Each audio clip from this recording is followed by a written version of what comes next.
Good morning. We're back with you. We're back here from Waves of Faith with Johnny Herrera, and he is our guest for today. And I just want to again say thank you so much for tuning in. That was Eric Villarreal from Waves of Faith, broadcasting live. And we just want to say thank you. I hope you enjoy the message that he gave. Jesus is a game changer. And so now we have an interview with Johnny. Johnny, would you introduce yourself for us? Sure. My name is Johnny Herrera. I'm 38 years old. I own a upholstery shop that my father left me before he passed, and I'm a 2-year-old Christian from a lifetime of being lost.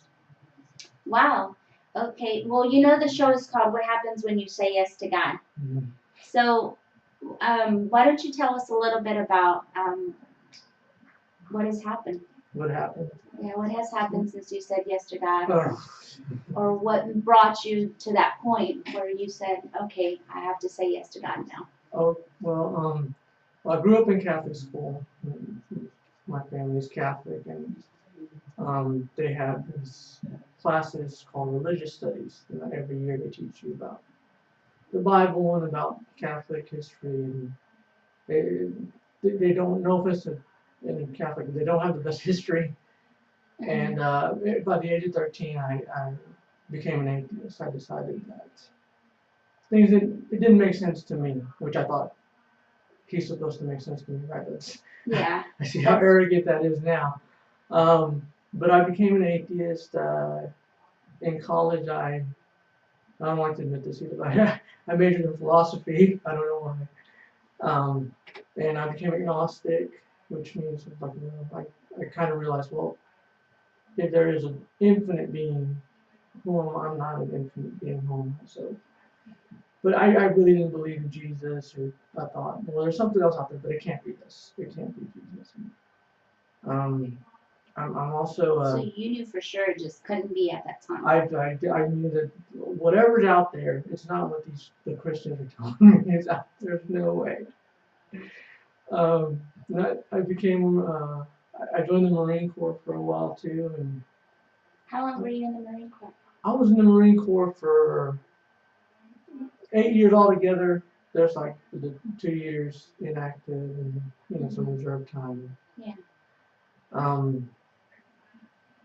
And before I let Jesus bless me, and I was just trying so hard to do it in my own power, and I would work really hard, and I went to college, and just nothing seemed to work out for me. Relationships, everything was just, what does he say? You can judge a tree by its fruits. My fruits were rottenness, despite how hard I tried.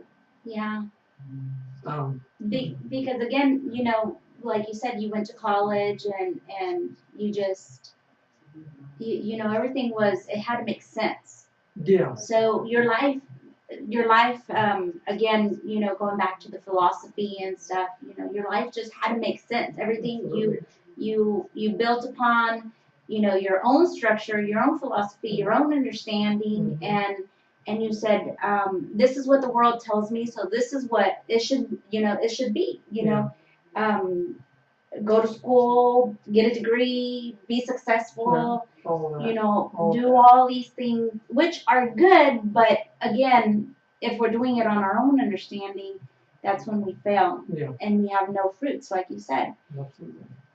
So tell us what happened when you finally said yes to God. Well, I was working at a nonprofit agency as a social worker, and it's a faith-based agency. Mm-hmm. And I was there for 8 years, surrounded by very spiritually strong people. Mm-hmm. They recruited right out of the seminary school over here, seminary. Could you tell us what that nonprofit was? It's called All Church Home for Children, which is ACH. Now they shorten the name. It's a very good agency. Okay. They help families in needs and crisis. But I was surrounded by them, and I mean, at the time, I was prejudiced towards Christians. I was like, somebody told me they were a Christian. I was like, oh, this person. Yeah. Mm-hmm. I've gotten that before. Like, oh my goodness. Yeah. Here she comes. She's gonna talk to me about this Jesus person. And you know what? And a lot of people, you can imagine. I was known there. I was the atheist there. Mm-hmm. And everybody and their mother tried to save me. I would go to shut them up. But if you don't have ears to hear, it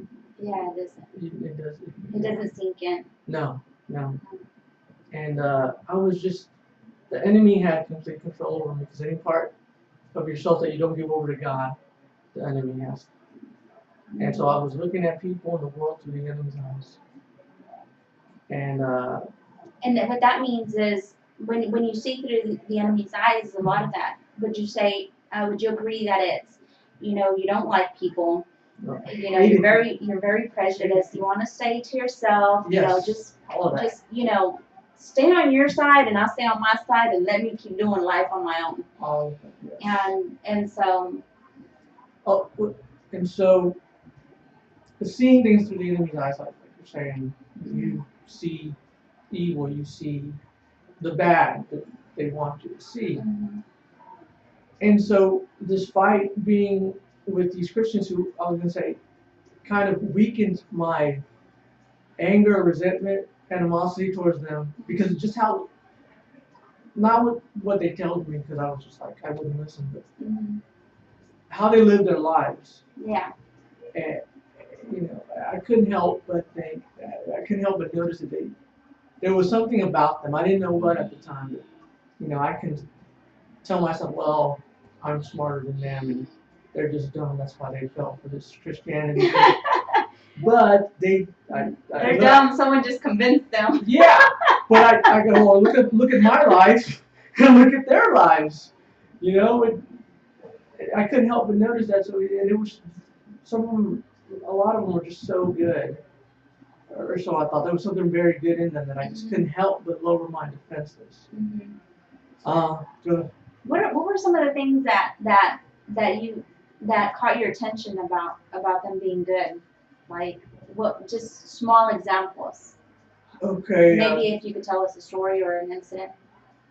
Well, I mean, and there was plenty, so I hate to just single one person.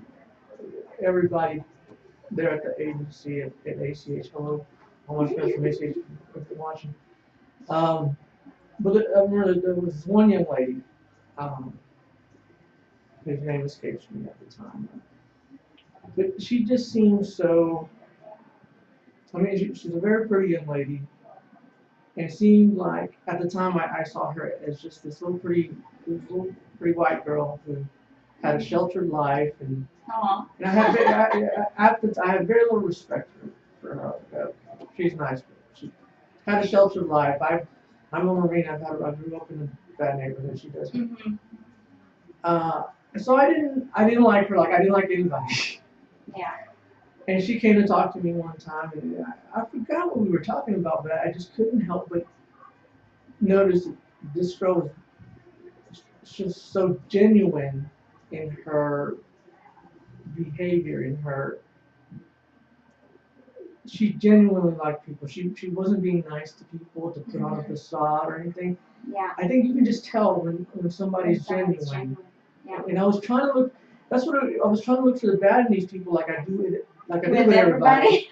And I was like, they're very little of it. This person seems to be genuinely interested in other people, genuinely cares about other people, and I didn't understand that at the time.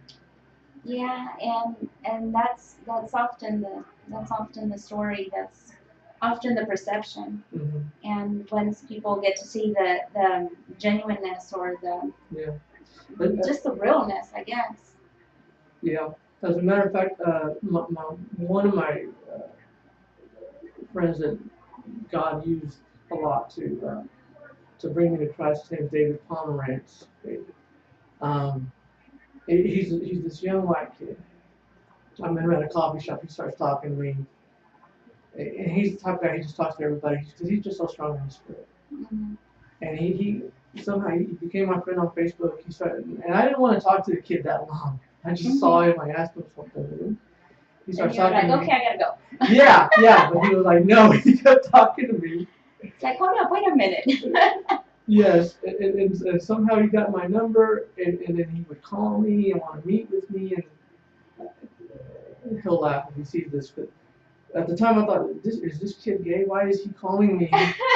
Because that's how I saw. I had to figure them out in my own power. Like people had to have an agenda, right? Yes, they had to. People had to have an agenda, and you know, and I've seen that and I've experienced that at the same time, because that's what we're shown in culture nowadays, in society. Yeah. You know, either somebody wants to date you, they just can't genuinely be that nice to you. They want to, you know, they want to take advantage of you. They're looking for their own best interest. You know, we always think that someone's out to get us. Absolutely. Absolutely. Through the enemy's eyes. Yeah. Well, during this time, that David was trying to talk to me. I don't think he minds if I share his father grew up in a satanic household and ran away from there and was fortunate enough to get adopted by a Christian family. Oh wow. During this time, there was a young lady I knew also. One evening, I'm giving her a ride home, and she begins to tell me, she's from Latin America. She begins to tell me that she starts telling me that she was a Satanist witch. She wouldn't say the words, but she would describe spells. She told me her father was in the secret organization. Oh, things that she was doing. Oh my God. Yeah, and I'm like, so you're the witch, right? You're a Satanist witch. Which at the time, it was no big deal to me because they were just as crazy as Christians to me. Like, I didn't believe in God or the devil. Like, okay. But she wouldn't say the words. But she showed me some things that night. And here's where my story gets a little crazy. She showed me the demon in her face that possessed her. I don't know how to describe it except that at one point she changed her